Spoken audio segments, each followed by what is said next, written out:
Hey everybody, Tonia Reeves, Australia's Cowgirl Medium, coming at you with Animal Dreaming Radio Show today. And we're very excited to have Scott joining us. He will be here shortly. So I thought I'd intro, get everyone ready for your animal questions. You know how we love to connect with Scott and get his insights on the animals. So please jump on board. Pop your comments on any animals you've come across. Please share this stream as well so that we can get as many people as we can to, connect with the information of the animals and what they mean to us and the messages that they bring to us. So it's pretty exciting. And as we know, Scott is brilliant at being able to decipher what animals you've come across lately. So hi, Hayley. Hi, everybody. Thank you for watching today. Scott will be joining us soon, and we are going to talk animals as we would do. We might even have a chat about the conference coming up in May next year. We're all really excited. The ticket, we've got to the end of the month to get the early bird tickets for those that are sort of tossing up, jumping on board. I am definitely going. I've got a swag of other Victorians going along. Some people have, started their book. Some people have no idea what they want to write about, or even if they do want to write. It's going to be great fun and great inspiration. And we certainly couldn't get anyone better than Scott, Trudy, and Maria to really get us inspired. Hi, Francis. How are you? Hi, Beatrix. How's it going? Please share any animals you've got, any suggestions. I'm going to be reading them out for Scott when he jumps on to join us soon. I'll just do a little double check to make sure that he's got my invite. Yeah, we're right. Hi, Margaret. Welcome, everybody. Thank you for joining us. Any animals that you'd like to throw in the feed today that you'd like Scott to decipher, the messages that those animals are bringing forward to you, please do. So Hayley's put in there, you've no idea what to write about. However, I felt it's something I need to do. Everyone has a book in them, Hayley. Like even I've just collaborated and we've got our book coming out in December. And, sometimes with writing, you might start somewhere and think, this is what I'm going to write about. Then all of a sudden you'll go off on another track and it will vary or be slightly different. And I've probably written, I don't know, about halfway through my story, which is my personal story. And I've sort of put that aside at the moment because it's just not the right time. And I just didn't feel, that it's almost like I haven't done enough yet, or there's got to be more added to it. But I can tell you, just writing my story, the healing and the looking back at, your life and your journey and writing it down can just be the most healing and eye-opening. You get these revelations that honestly, even though I haven't published mine, I've been able to sit with a lot of things and really explore a lot of things, and that I possibly wouldn't have sat down and thought about. So I highly recommend, even just for some inner growth and being able to learn, sometimes we experience things through life, but we experience them and look back on them in a certain way. And it's not till you write about that journey that you really jump back into that, and you can actually sometimes see a different perspective. So I really encourage that. And we all have a book within. And now more than ever, people, are really wanting to be inspired by others. And your story, it would be unique to anybody else's. It doesn't have to be that you were bitten by a shark on the beach, or, it doesn't have to be anything. Sometimes what we think's no big deal is, somebody else is really inspired by. So don't feel you have to have, some big major story, as Scott always says. It will just, it'll just unfold as it needs to. And Margaret's popped in here. What was it like to do a collaboration? Margaret, it was really amazing. And it was, like when you do something in a team, I can say the energy and the support of doing a book with others is, something that would be quite different to doing it just on your own. And, I think you definitely want like-minded souls, or to have some sort of a common thread. And, it's all about learning and growing together, which we all did, along the process. And we've all come from different backgrounds and had very different experiences, but the common thread was that inner connection to spirit, that, that spiritual side and aspect that we all have something slightly different that we bring to the table. So collaboration is cool, and especially if you can all come from that perspective of we all have different ideas, and then we kind of work on meshing those together. And it's not something that's, easily straightforward, but it's a little bit like a tapestry. You'll weave it a little bit in and out and then find what works. And we probably had the biggest challenge in that we wanted the book out before Christmas. So, we'd got onto Trudy and Scott and then sent the challenge of we needed it all done within 10 weeks or something crazy. So that probably added to it. I wouldn't maybe recommend that, having to rush it quite.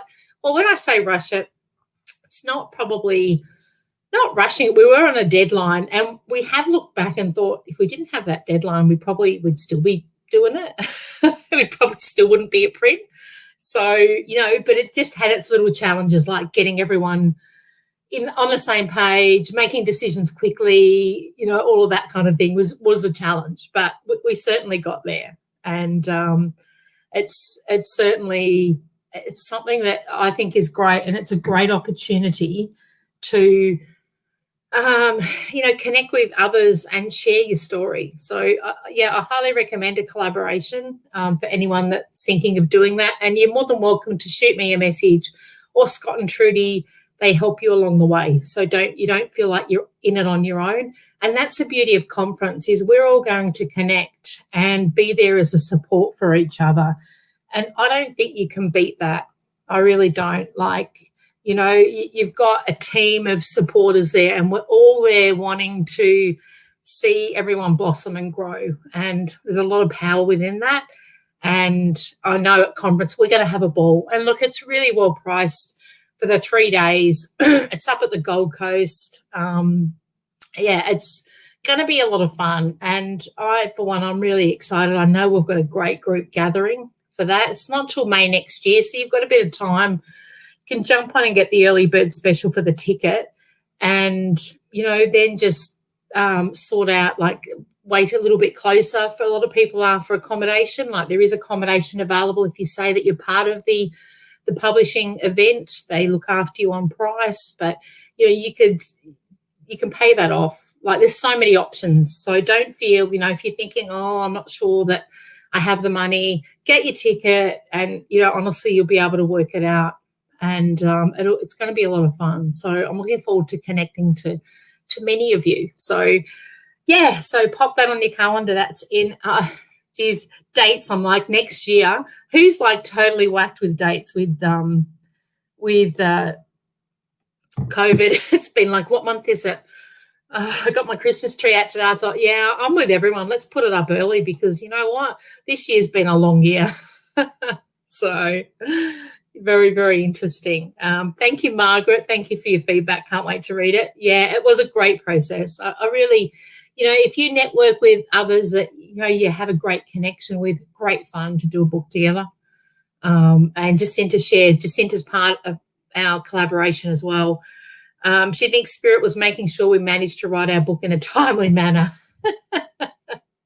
It was all or nothing. Now I'm just double checking that I haven't locked Scott out, because his computer decided to do an update right when he was about to jump on. So, us and technology, it's we have a bit of a laugh. So you got to have a laugh. Life's too short. So I'm tipping he'll be joining us soon. I haven't heard to the contrary, so we'll just go, Scott, you will be with us when you're with us. So keep those animal suggestions coming in. And yes, we will get Scott here sooner rather than later. But it'll happen. So Hayley's put, big one for me is the dollars. Yeah, there is. For those of you that might be struggling financially, or, you really want to make it, get in touch with Scott and Trudy. I know how helpful they are and how much they want to support everyone that really wants to be there to be a part of our conference. So just shoot them a message. But yeah, you'll love it. Well, there'll be many of us going, and there's a lot that come every year that even haven't necessarily published anything yet. So they just come and have fun.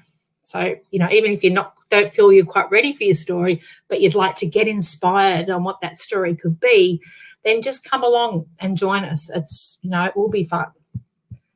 And and I know with Scott and Trudy and all the rest of the crew, we all have the best fun. You get everyone together, and it's a lot of fun, and we're all like-minded souls, so we're going to have a great time.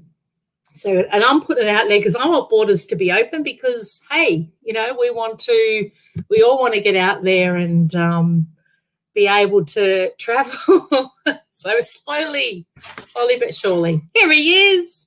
Yay, Scott, how you going? About time. Better late than never. That's it, exactly. We've had great fun. We've been talking about the conference. We've got a few that are inspired to, that might like to join us. I said our early bird tickets are available to the end. So when's the 30th? Only probably a few days away. There's like 6 days left for the early bird. So there's a few that have been asking about that. So we've just been chatting about how much fun it's going to be. We've also got people. We've also got the afterpay option too. So even if that includes, you can take advantage of the early bird and still take advantage of afterpay, which makes a big difference as well. So, but you've only got 6 days left for that discount. But go Hayley. Well, Hayley was asking about that. So there you go, Hayley. Afterpay, awesome. Go for it. Yeah, awesome. Yeah, Afterpay is brilliant. Yeah.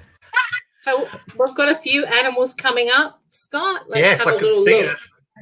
Yeah, I can see all the names. I can't see very well today, so I can see all the names. It's all a bit of a blur. So if you can tell me who we've got and what animals we've got to chat about, that'd be awesome. Well, Frances, who's always our lovely regular, and she has some great insights that she always shares with our weekly show. I love Frances and all that she brings to the table whenever we have an author on. She always adds in a comment and is always part of it. So let's go Frances first. I hope I'm coming across clear. She's commented here, horses, ducks, and rescue birds. I have no idea what you just said. I'm like, please don't make me sound like I'm doing my impersonation. So horses, I'm going to have to do charades. Horses, ducks, and rescue birds. So horses, ducks, and what? Rescue birds. Just funny, birds in general.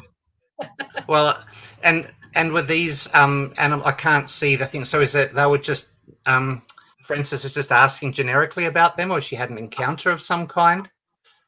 I'm thinking that she's just asking about the representation because they're the most common ones around here. Yeah. So can you hear me all right? I'm not breaking up at all? Okay, because we've got a bit of freezing happening from your end. That's all. I'm not quite sure. All right, so Frances, thank you for asking about that. Birds, I'll start with them because that's probably a good place to start.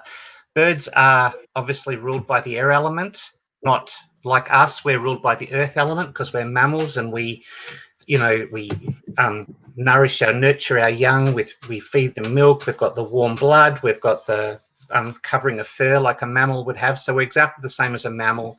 And we are ruled by the earth element. That's why we're, invested in each other. We worry, we deeply love, we feel grief.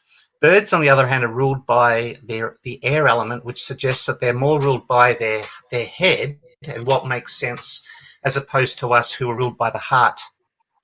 So birds, if you're having a lot of bird encounters lately, it's basically Spirit's way of just reminding you to separate yourself from the situation emotionally, to have a look at it from the bigger picture perspective.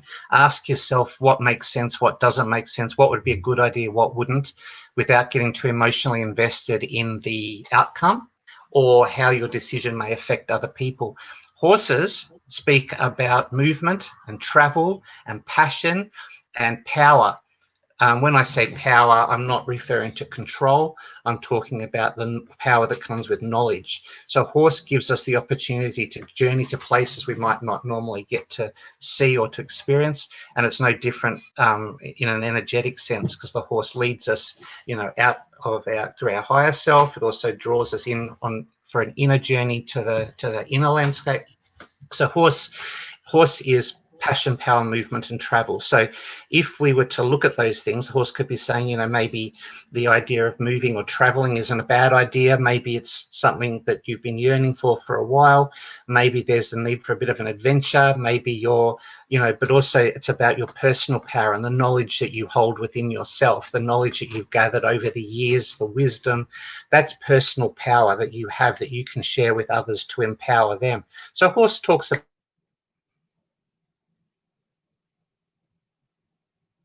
I don't know whether that's maybe Scott lagging. It's usually me. Can anyone share? Is it who's lagging today? Might be Scott. Oh dear. We have challenges when it comes to technology, don't we? He'll be back. This is how it rolls.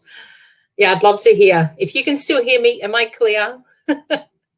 well, you're a little bit broken up from here, but it's so what was the other one? Sorry, we've got, so it's horses, birds, and what was the other one? The rescue birds were like ducks. Ducks. Ducks are obviously birds, so they mention their messages need to be considered the same way. So it's about the emotionally, not distancing yourself, but not getting emotionally invested. Duck, though, because it's I hope you can hear me. Duck, because it's water, it's ruled by the water element. So they're air, but they're also ruled by water. They do acknowledge the emotions to a certain degree, but they don't really understand them. They don't invest in them as much as a human or another type of mammal might. Duck, though, encourages us to just compose ourselves so that we don't give too much away as to how we're feeling, to compose ourselves so that we appear calm on the surface and we feel like we're not being, ruffled or upset by anything, despite the fact that underneath the surface, our legs might be paddling like mad to keep us afloat, emotionally. But it's about not showing that vulnerable side right now. So you've got a bird. The birds are saying, there's a decision, there's something that needs to be considered with an unemotional attachment to it. The horse is saying that there's a need for you to tap into your own knowledge and power right now, and the duck is saying to keep a not a facade, but just a brave face, even if you're feeling really anxious about what it is you need to do. Just don't let anyone see the vulnerability and you'll get through just fine. Beautiful. And I love the way the male duck is with the mama duck and the babies. That the what, sorry? The male, the father is with the babies and the mum as well, with the ducks. Yeah, well, that when it comes to a lot of, you might see those little wild ducks, walking around in a family group. He protects her and she protects the young. When a dog or something approaches those little ducklings, she may feign or pretend to have a broken wing, and she may flop around on the ground to distract the dog away from the ducklings. Then the father can usher the ducklings to safety. So, but with domestic ducks, they are not necessarily family oriented, but they do still travel in that little flock, the little family flock. Perfect. It is rather cool, though, that they both eat, It is awesome. The next one here is a buffalo. If you can hear me. Sorry, I tried to catch that in my car. But I'm going to be doing charades, but this is not going to look like a horse. Buffalo. No, not yet. Buffalo. Tonia, I can't hear you. All right, is that better? Buffalo? Oops. I think it's actually Scott dropping out this time, not me, which is a shock because it's usually me. Hey, Beck, how you going? I'll keep chatting because Scott will be joining us back again. He's been dropping out a little bit. It's usually me that you can't hear, so how's that? Interesting, isn't it? it's always challenging. I know Beck will understand that when you do the work we do, that the technology and spirit just sometimes we get crashed for whatever reason. Here he comes back again. Just cut off. It just the screen went blank. I think it's your internet, not mine, for a change. Really? That's embarrassing. We share these things. It's how it goes, isn't it? So am I breaking up for you? Yeah, when I'm talking, I am. Just a little bit, not much. I don't know what to do because it's the same setup as last time. And I'm computer illiterate. I don't ask me about animals. I'm your man, but when it comes to internet or technical stuff, not so good. Welcome to my world. I'm grateful every for week, my teenagers. Yeah, it's just enough to do your head in. All right, so I'm going to hope that this works. I mean, that we're going to battle on. When you say the word buffalo, I'm assuming you're referring to the American bison, or is it the water buffalo? I know there's a big difference. That's all. So hopefully we can get that answer before I continue. Yeah, that was from Hayley. So if Hayley can just give us a bit of clarity on that. Beck's saying she can hear us good. It's not working for me. I can't make this work. It will. So Beck Campbell says, it's all they say they can hear it fine. Like I'm just bent right over to look. They say they can hear us fine, so maybe we should just continue. Okay, so Hayley said that she wants to know about buffalo, so I'm just going to talk about both. Oh, it's in I don't know what that even says. It's in buffalo milk. Buffalo milk. I don't know what that means. I don't know what that means. Well, that's interesting. Anyway, so I'll talk about both, shall I? The bison, unsure really the type eek. I don't really sure of the type. So the bison, which is also known as a buffalo, is an animal of North America, and it used to be in huge numbers right across the plains until it was hunted into almost extinction by the early guys, and they used to shoot them from the tops of the trains just for sport. It was terrible. So we'll chat about that to start with, and I'll move across to water buffalo. Bison is a symbol of prayer. It's a symbol of sacred connection. It's a symbol that if you were to look at the white bison that are coming through now, they speak about miracles, they speak about manifestation, they speak about connection to the source, to the creator. If you look at that rather stereotypical picture of the Native American man holding the skull of the bison above his head, that's to symbolize the connection to spirit and a calling, if you like, to the bison spirit to provide abundance and nourishment to the people. So they would call into the buffalo spirit to come or be available for the hunt. But we look at it now as a symbol of connection to spirit, a connection of prayer, a symbol of just divine connection and divine intervention as well, asking prayers. So the bison speaks about connection to spirit through prayer, acknowledging the power of prayer, the acknowledgement of the spoken word, and how the spoken word, when it's heard, becomes like a command to the universe. So it's about addressing, it's about speaking. And there is a farm, we've got a farm not far from here actually, that they actually do breed bison, North American bison, for the meat trade and the milk trade. Anyway, that's that. So the water buffalo, though, is different again. It's a beast of burden, if you like. It's an animal that, right through, well, it's not so much here in Australia where it's a feral introduced animal, but over in Asia, they use them to plough, they use them to move things, they use them to clear the land. And they're a symbol of hard work, dedication, commitment. And when you're working with the energy of the buffalo, it does promise reward, because you're investing in yourself through hard work and commitment to that process. So the buffalo is there to help, and to help you understand that hard work does eventually lead to great reward. So I would suggest either way, one's about prayer and connection, and one's about your own commitment to your journey and to the physical contributions that you're making to your own life. So they're both about life path and about connection to something greater than us ultimately. So I don't know, I think I think Tonia's been abducted by aliens or something. So I'm just going to continue on in the hope that you can hear me. Because I'm just going to assume that you can hear me still. We can. Okay, so I'm just going to lean over, okay, so I can read what that says. Had a raven fly beside my car driver's window today, so close. Okay, so symbolically, when I'm doing a reading, or I've got people who are wanting to understand dreams, for example, and the car comes up as a symbol. The car is a symbol of security. It's a symbol of movement, obviously. The fact that we are suspended, if you like, in the car because the tyres lift us up off the ground, and it's like a complete bubble. It's completely protected and safe unless you crash. But the symbol of movement forward, it's about security, it's about travel, it's about movement forward. So to have the raven flying beside the driver's side,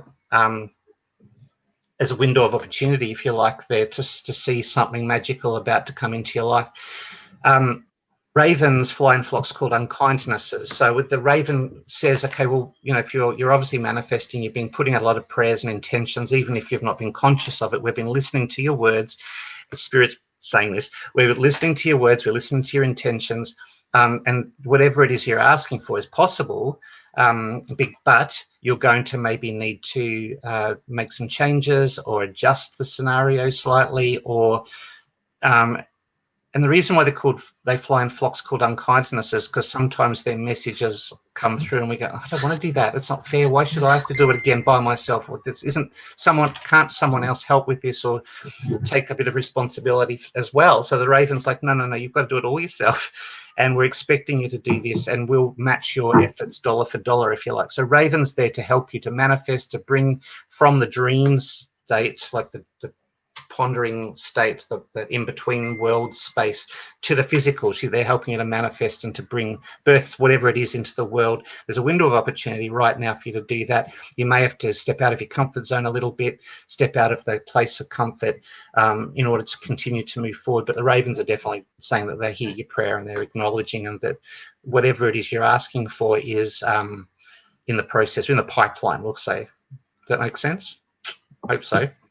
Perfect. You are still there, I'm assuming, Tonia. You haven't left me completely. I can't. It's just a still photo there, so I'm assuming that you are. You've got a very smiley look on your face, so I'm hoping. I'm glad you can still hear me. We have no idea, and I'm trying to read these out to help you, but it's just breaking up. That's all right, because I'll just lean forward like this. Okay, so a lady, Melanie, says, I'm leading forward. She's always been drawn to ginger male cats. Okay, so male cats, the ginger cats are generically male, generally male. You'll occasionally, very rarely, get a female ginger cat. We've got one, but it's very, very rare. It's way more common to have a male ginger cat. When I was a school teacher, I acknowledged a lot of that was my time of realizing, I think, what I was doing, and I was patching together the feelings and the messages and getting the patterns happening with how I do this reading sort of situation. And one of the things I noticed was a lot of the kids who were having trouble fitting in, or who had issues with the rules or the boundaries set in place by those in authority, often would have a ginger cat as a pet, or they, you know, if I was to chat to them about what animal they'd like, ginger cat often came up. So I realized early on that a ginger cat watches over kids who are, particularly boys, who are much to the beat of their own drum a little bit, or who don't really understand. They understand the importance of rules and boundaries, but they don't like to have them placed on them without explanation. So maybe growing up, you might have been someone who had who balked at being told what to do, or you resisted the mainstream set of rules or expectations, and maybe you got into a bit of trouble with authority figures or the police, whatever. Or you know someone who, like, you might have a son or a brother or something that would fit that description. And where the ginger cat comes to you to let you know that everything will pan out for the best, that the lessons will be learned, that you will be able to take the knowledge that you've gained from these experiences and turn them into something quite magical. I often have had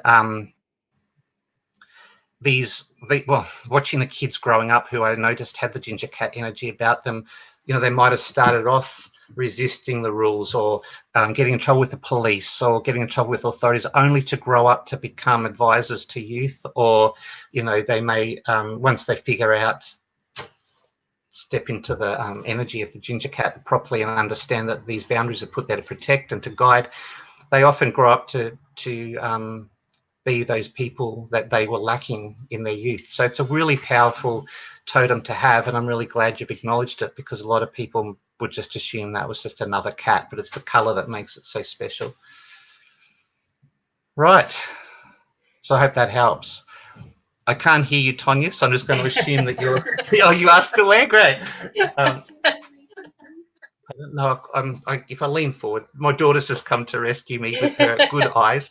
But I can, if I lean forward, I can see like that. And I've just explained it. Okay. Having a bad eye day. Yeah, thanks, darling. All right, so who's next then? We're going to talk to Beck Campbell and her obsession with the octopus, it would seem. Octopus. There's this documentary on at the moment. A lot of people are asking about octopus because it's brought awareness to people just how intelligent and emotional these animals are. In my world, before that documentary came to air, and even I was shocked at how emotional and how just inquisitive and sensitive these animals are. My messages came to me before this awareness hit everyone else on the planet. It took me a little while to catch up. But to me, the octopus can suggest it's not so positive. The octopus to me suggests not deception so much, but the realization that sometimes promises made by people aren't as set in stone as what they might like you to believe. So imagine, like and I'm not painting any pictures about anyone in particular when I say this. Okay, this is just the generic message, and it's like a little scenario. Imagine, you know, we talk about people who aren't very. This is really a touchy subject. Okay, so I'm trying to word it in a way that's not. People who take advantage of other people, or who assume that their advances, their sexual advances or their emotional advances are wanted. You hear of people saying things in a negative way about guys sometimes, like saying, oh, they had so many hands, like it felt like it had so many hands and they're all over me. So this is like the octopus energy, like that whole being manhandled and not feeling safe and comfortable. And then can suggest that, can also suggest someone who's offered or promised to be there or as a commitment, and then because what they do is when they feel threatened, of course, they eject ink into the water to disguise where they are, and when the ink settles and the water becomes clear, they're gone, right? So it's this, growing up, it was this very much this strong, whenever I felt octopus around people, I knew that they were gushy, that they were very hands-on, that they were very wanting that tactile, hands-on relationship or connection. But was it genuine? Was it legit? Because at the end of it, when things got tough, they would always leave. So I'm hoping that makes sense to people. So if we look at the documentary that we're seeing now, we understand, of course, that octopus energy is also about the need to have that security. Even the octopus needed it. So in that documentary, it was like reaching out to someone, wanting them to listen, wanting them to understand, wanting them to be available to them.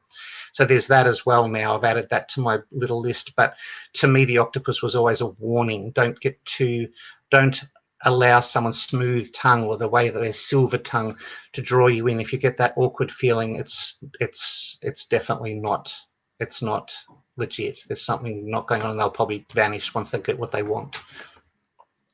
Sorry if that sounded a little bit negative, but you asked about octopus, and that's what it's always meant to me.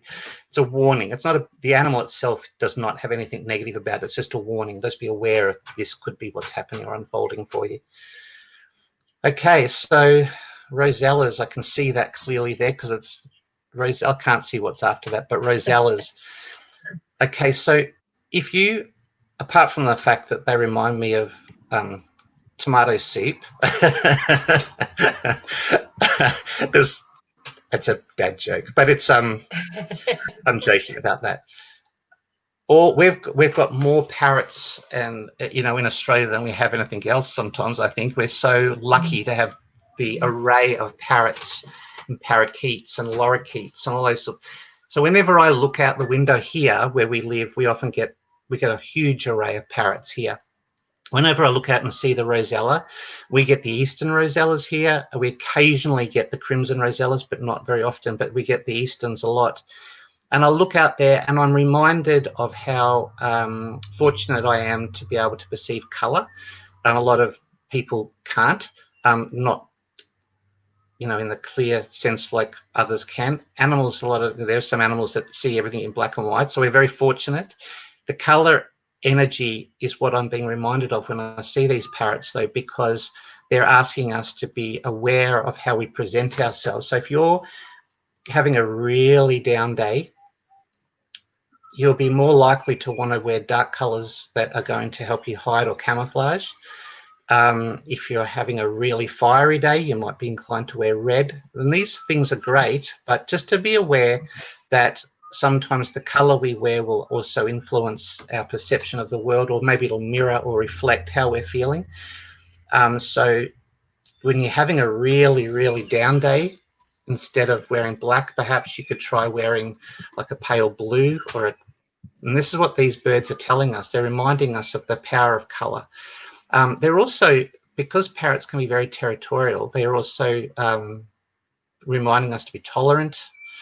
The whole, whenever I think of rainbows, when I think of eastern rosellas and I think of rainbow lorikeets, I'm automatically reminded of rainbows, and I'm reminded of the power of that as symbols of tolerance and acceptance now, like the bigger, the wider the community. So it's just being mindful and aware of how we present ourselves to the world, how we present ourselves to ourselves, and how we perceive and represent ourselves to other people and the rest of the world. But it's also about the spoken word, because as you know, parrots are quite keen to mimic speech or mimic sounds that they hear. We had rainbow lorikeets that would always wait till we're outside before they made their call. It sounded all the world like our telephone ringing, and we'd all rush back inside to answer the phone and to realise it was the bloody rainbow lorikeets that were making the sound, not the actual telephone.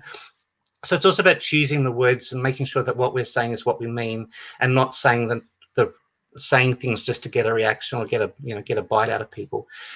All those things is what the in a nutshell rosella can represent. So the coal, does that say, what does that say? Coal. I'm not familiar what bird that is. Coal bird? Well, I think that's the I'm assuming that Beatrix is referring to the storm bird, which is a type of coal bird. Coal, I don't know how to pronounce it. Coal.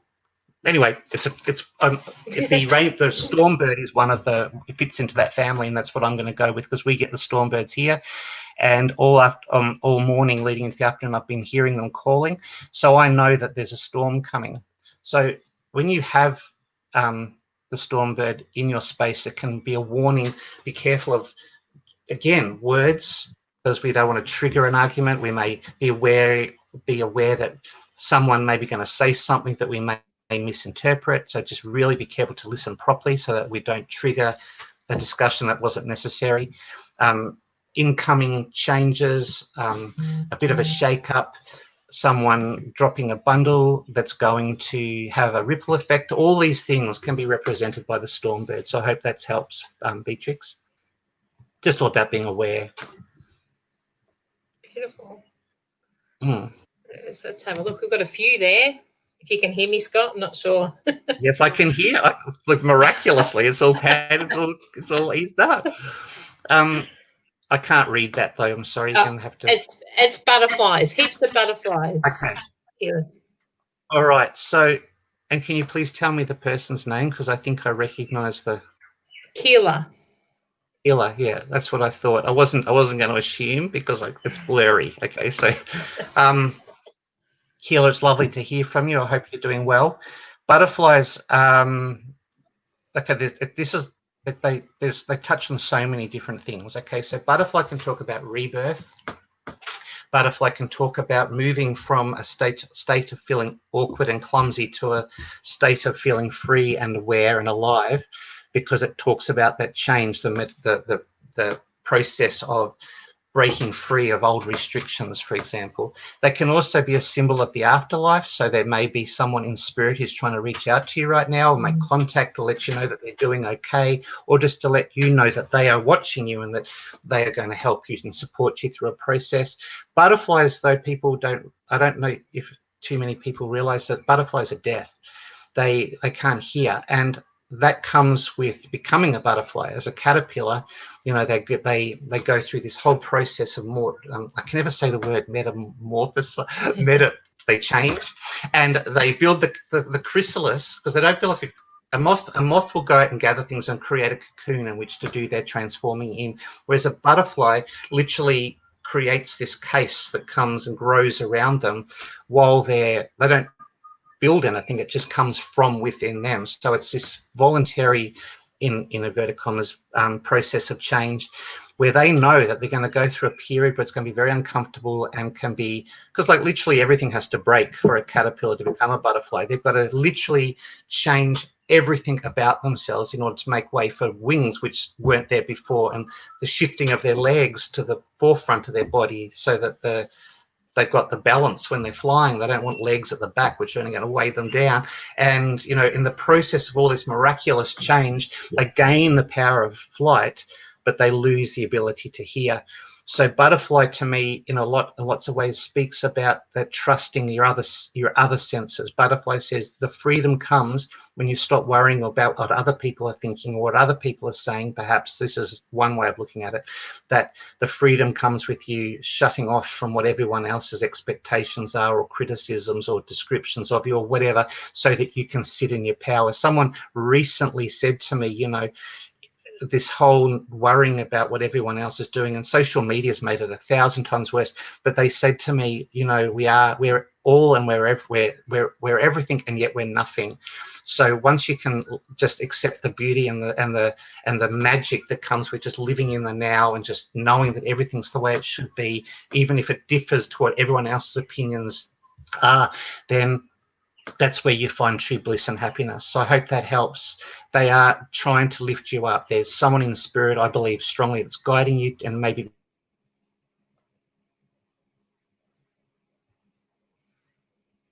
trust that you're doing the right thing, and to listen to yourself, So the butterfly is very powerful, and I hope that helps.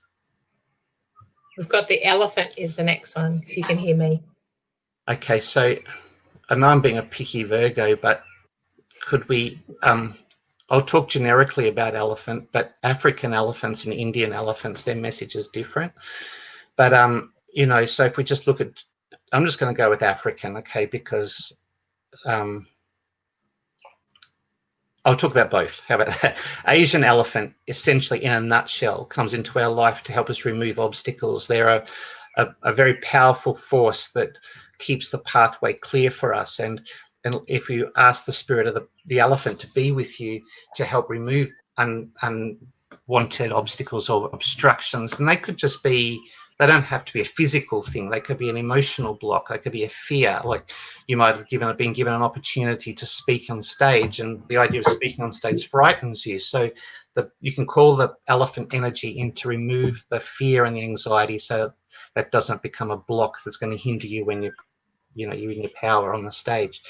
African elephant, though, is it's about tradition. It's about family. It's about knowing how to be a true leader. It's about, and so the elephant comes into your life, the African elephant, when you're about to embark on a new journey, or you're about to step into a new position, and the beauty is with the African elephant, they're very family oriented, and they're matriarchal in their societies. So she rules the people, she leads the people, and he doesn't get much say, but she directs, and she will say, we're going over here because we've got to follow the reins. We've got to make sure that we get to the wetlands in time, whatever elephants are chatting about when they're chatting.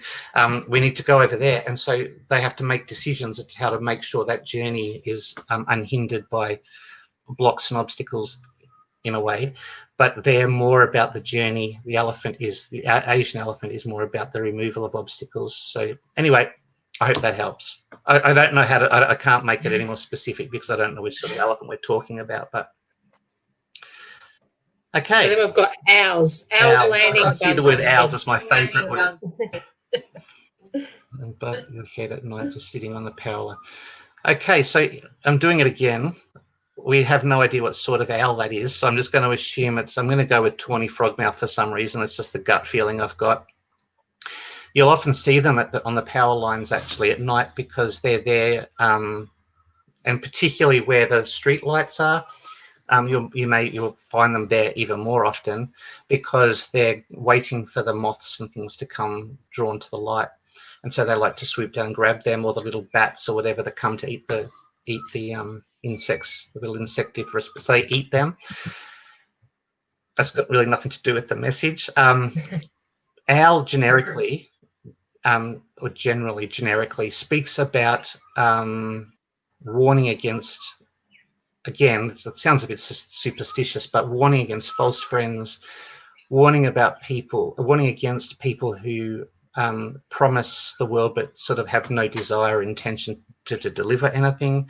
They can talk about, when someone smiles, it's the truth behind a fake smile or an empty or a shallow smile. They can warn about all sorts of things. It's the things that we don't expect, the things that come out of left field, and they can also be, in some cultures, see them as being omens of death or change. Not necessarily death, but it can.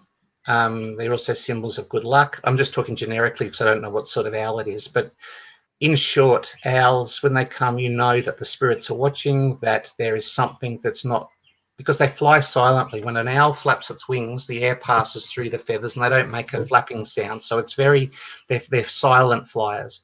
So they can warn of deception or something that's happening out of, you would be shocked to think, gosh, I didn't know that person had it in them, because it's silent. It's a silent attack. It's secret. It's clandestine. It's an undercover. So until I know what sort of owl it is, generic, I've got to keep it generic, but that's about all I have right now. I hope that helps. Now, here we go. Someone a bit more specific. I don't know why I can see some things and not others. I'm assuming that says black cat, so I'm going to go with that. Yeah. D, I don't know what your last name is, but D, black cats. And I love the fact that you've been specific with the color. Cat generically speaks about the protection of the sacred self. So with the ginger cat, before I was talking about their sense of, ginger cat protects the sacred self as well, but it's that sense of security, that sense of purpose, that sense of ownership. So, and people who have ginger cats can often be in conflict with that. Black cats, they speak about the sacred womb, the sacred cauldron, if you like, the belly, the womb where children can be conceived and birthed into the world, and not just babies, but ideas, thoughts, projects, plans. Black cat reminds, and she works primarily with women, although I used to have black cat energy that I worked with as well, or worked with for a long, long time. So it talks about the sacred self, like the creative feminine force, so when you see black cat, you know that this is belonging. It's associated with someone who is needing to be reminded to hold their head up, to be proud, to be confident on the outside, even if you're not feeling great on the inside or sure. We call women who model clothes catwalk models because they are confident in their stride, they're powerful, they ignore people that they're walking past to make the center of attention.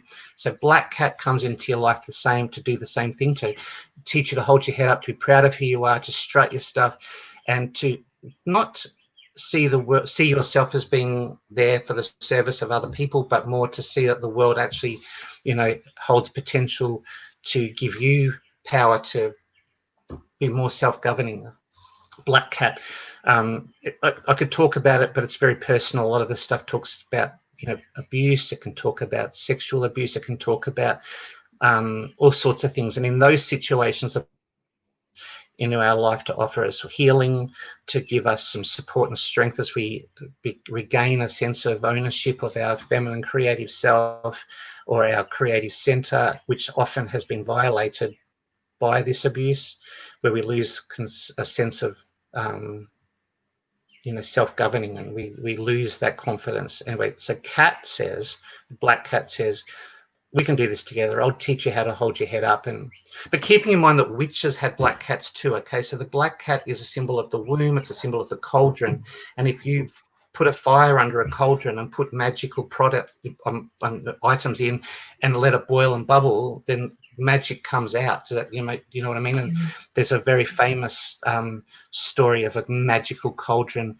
Ceridwen, who's a goddess, Ceridwen, she created this magical potion that gave whoever was to drink the potion, it was intended for a son, but he didn't quite get it because someone else accidentally took a sip, a drop.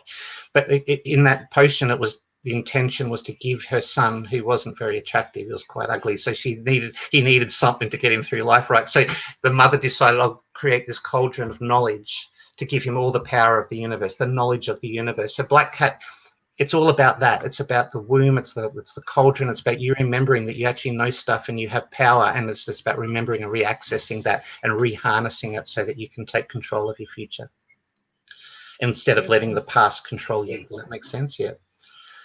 Wow, I really dragged that one out. I could have got to the point a lot quicker with that one. I'm so sorry, but I did. I got a bit sidetracked. Who's next? I can't see that. I'm sorry. Blue Wren. Blue Wren. Okay, so, and what's the person's name? This is Kaz. Can you hear me? Yeah, I can hear you really clear. Kaz. Okay. Cass? Okay, so Cass, you've asked about the blue wren, and blue wrens, they may seem small, they may seem very, very delicate, and they are, but they're very, very brave. So whenever I see someone with a blue wren, I know that they're tapping into something, into a part of themselves to get to the next chapter of their life. And, you know, that a part of themselves that they didn't truly believe was, well, they might have thought it was there, but they didn't truly believe in the power of the magic that they actually do carry within themselves. She reminds us that we're stronger than what we think, that we've got the resilience to get through a lot more than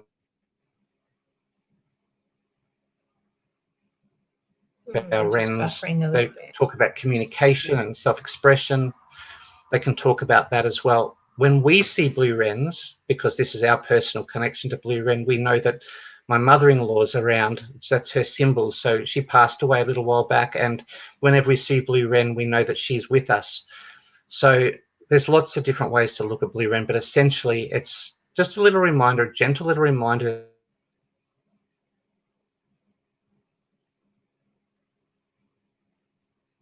Come on, internet.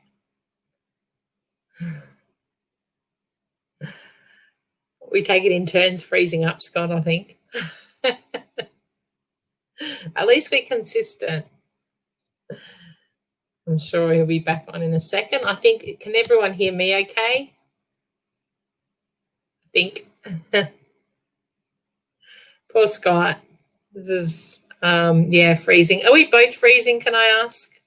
We're just trying to nail this internet intermittent problem. It seems to go all right for a little while, and then we have a bit of a drama.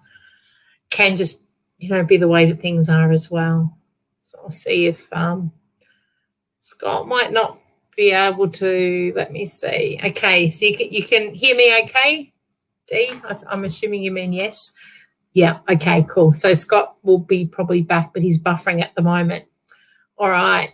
We're hoping to get through a few more. So, but we are nearly running out of time as well. And I don't want, Scott has had problems with his eye today, so I don't want to drag it on and have him have to get off and be in pain. So for those of you that he misses, you know, that might be a chance that he can get back to you in the next few days and just put some comments on underneath your comment. So because it's still buffering. Yeah, he's disappeared. Scott's gone. He's going to be shattered. Red belly black snake, I've got Tony there as well. So I've just posted that. But what we will do, Scott is amazing and we could listen to him all day. But hang on, he might be back.